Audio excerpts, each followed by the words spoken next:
benvenuti a questo incontro che entra nel programma della giornata nazionale dell'olio di vino.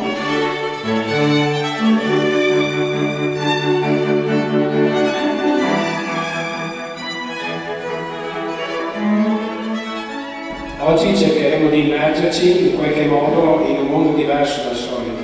Cercheremo di immergerci in un mondo sensoriale nel quale le emozioni, le sensazioni che nascono dall'assaggio del vino e dall'ascolto di brani musicali di musica classica possono stimolare ognuno di noi, quindi è un po' un percorso anche personale, introspettivo che cerchiamo di fare.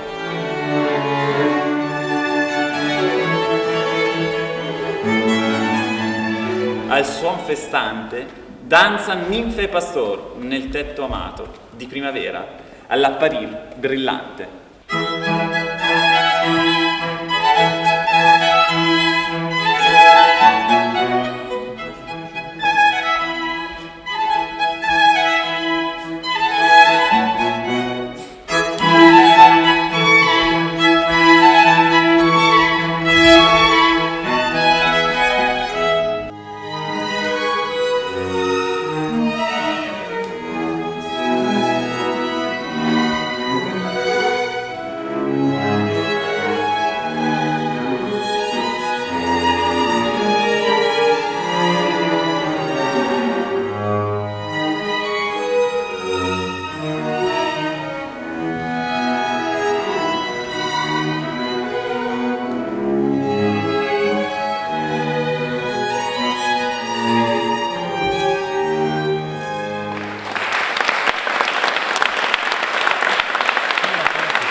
Grazie a tutti e buon proseguimento.